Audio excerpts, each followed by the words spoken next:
예, 저희가 읽기는 3절까지 읽었지만 오늘 본문은 40절까지입니다. 오늘 본문은 다윗이 왕이 되는 그 내용을 다루고 있는데요. 38절을 보면요, 이 모든 군사가 전열을 갖추고 다 성심으로 헤브론에 이르러 다윗을 온 이스라엘의 왕으로 삼고자 하고, 그러죠. 왕으로 삼고자 하고, 또 이스라엘 남은 자도 다 한 마음으로 다윗을 왕으로 삼고자 하여. 그래서 이 왕으로 삼고자 하는 그런 내용이 나옵니다. 여기에 보면 그렇게 하려고 하는 사람이 이스라엘의 남은 자도 다 같은 한 마음으로 그를 왕으로 삼고자 한다 하는 이야기를 하고 있죠. 39절을 보면 무리가 거기서 다윗과 함께 사흘을 지내며 먹고 마셨으니 이는 그들의 형제가 이미 식물을 준비하였으며, 40절 또 그들의 근처에 있는 자로부터 이사갈과 스브론과 납달리까지도 하면서 쭉 이야기가 나옵니다. 그러니까 이것이 그런 다윗을 왕으로 삼으려고 하는 그런 아주 축제가 지금 벌어지고 있는 겁니다. 이 축제가 이제 벌어졌다는 것, 음식을 장만했다는 것, 이것이 이제 이미 왕이 돼서 완전한 궁궐 안에서 이루어지는 것이라면 뭐 이런 것이 어려운 문제가 아니겠지만, 사실은 사울에게 계속 쫓겨다니는 입장이었잖아요.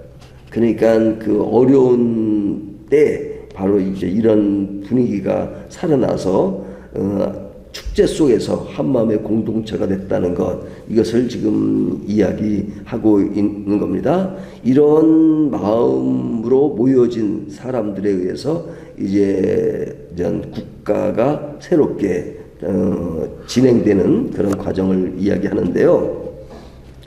이런 어려움을 극복하고 이제 다윗이 왕이 될 때에 이제 그런 가능성이 있었던 그 이유가 무엇인가 하는 것인데요. 우리가 몇 가지로 한번 생각을 해보면, 첫 번째는 가장 어려울 때 함께 해준 자들이 있었기 때문입니다.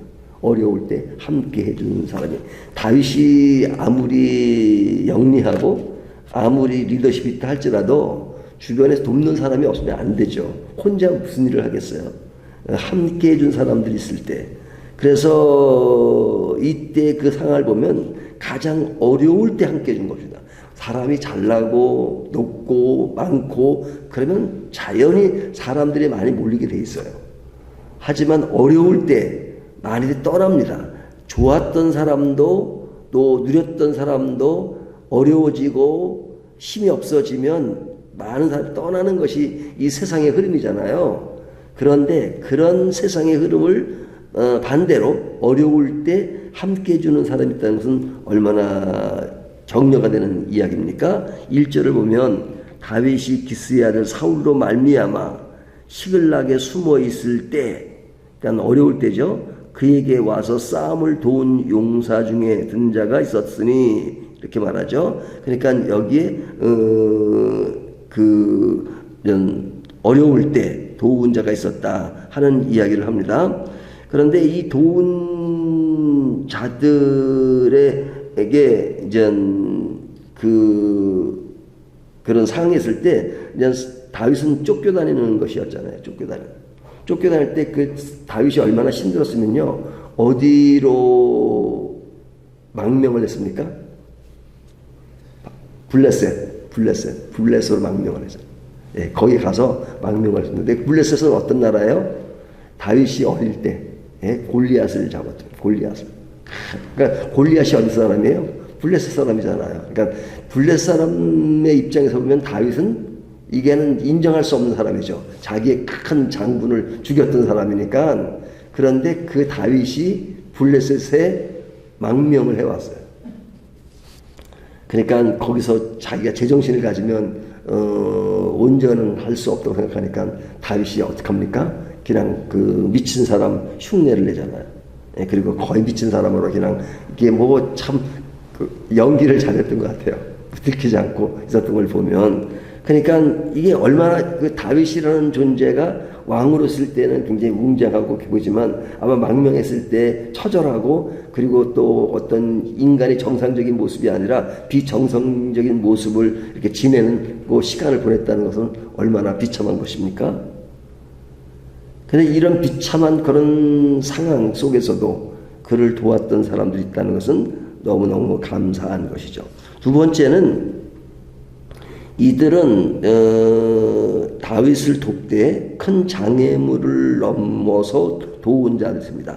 8절에 보면 여기에 보면 갓지파가 나오죠. 갓지파가 도왔습니다. 이 갓지파는 어디 지역의 사람들이에요?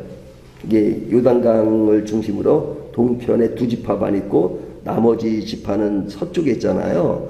근데 이제 이 동쪽에 있는 지파, 갓지파, 므낫세 지파 그렇게 나오잖아요. 근데 거기에 갓지파가 다윗을 도울 때는 그냥 도울 수 있는 게 강을 건너야 되거든요. 그러니까 강을 건너와서 다윗을 도왔어요.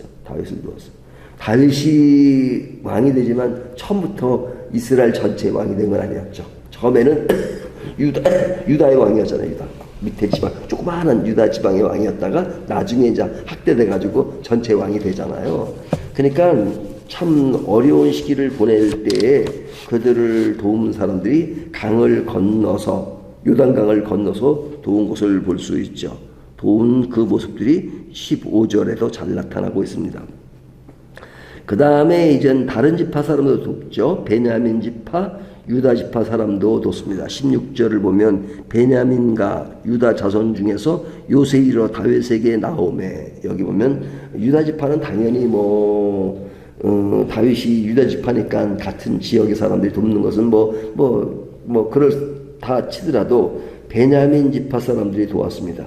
그러면 베냐민 지파는 어떤 왕을 배출했어요? 사울왕. 그러니까 사울왕을 배출했잖아요. 그러니까 사울이 베냐민 지파인데 지금 현재 다윗은 사울에게 쫓기는 입장입니다. 그러니까 사울과 다윗은 사실은 원수 같은 사이죠 지금. 근데 사울이 베냐민 지파예요. 하지만 이 베냐민 지파가 누굴 도왔어요? 다윗을 도운 겁니다. 다윗을. 그러니까 그 베냐민 지파가 다윗을 돕는다고 하니까 다윗도 의심할 수밖에 없죠. 처음에는 이 사람들 진정성을 가지고 나를 돕는 것인가. 이게 사울을 도와야 그것이 그 당시상으로 할 때는 그것이 정석인 것 같은데 다윗을 도우니까 의심할 수밖에 없습니다.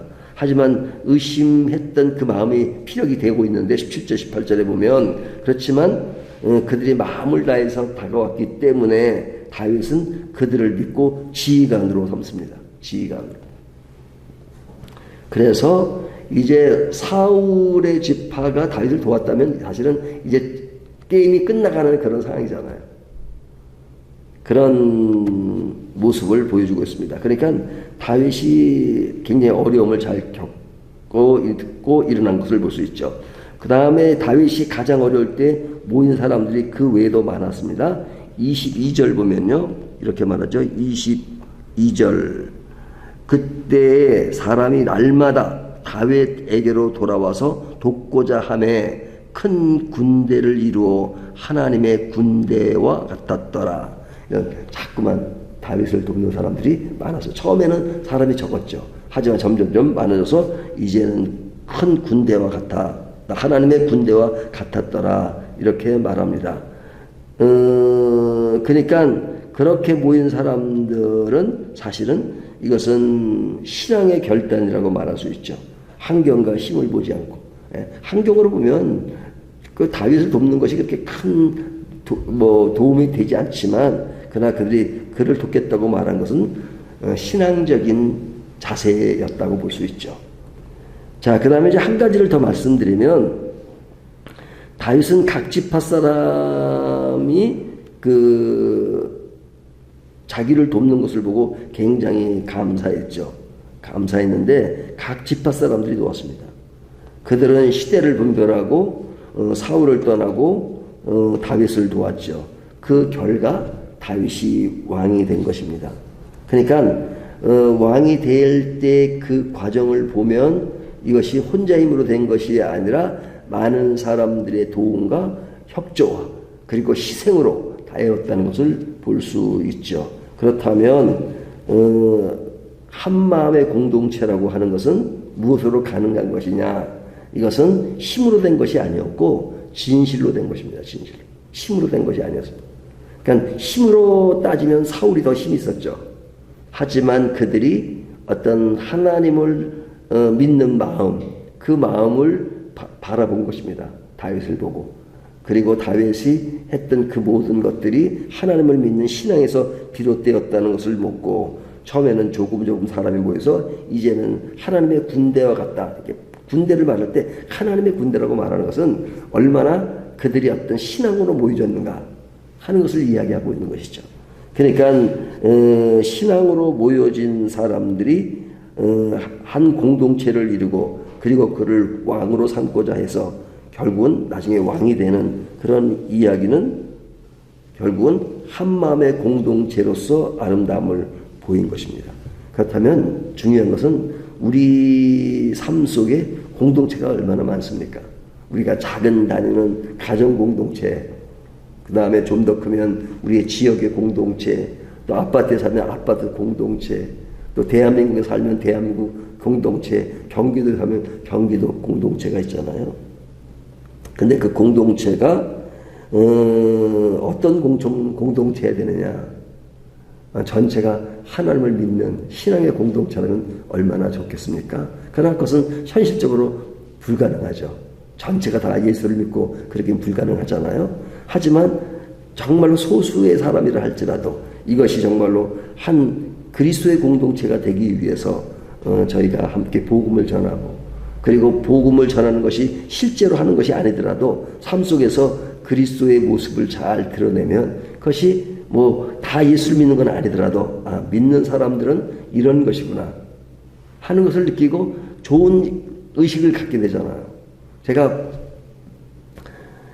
이제 우리는 이렇게 기독교에 대한 반감들이 많잖아요, 사회적으로.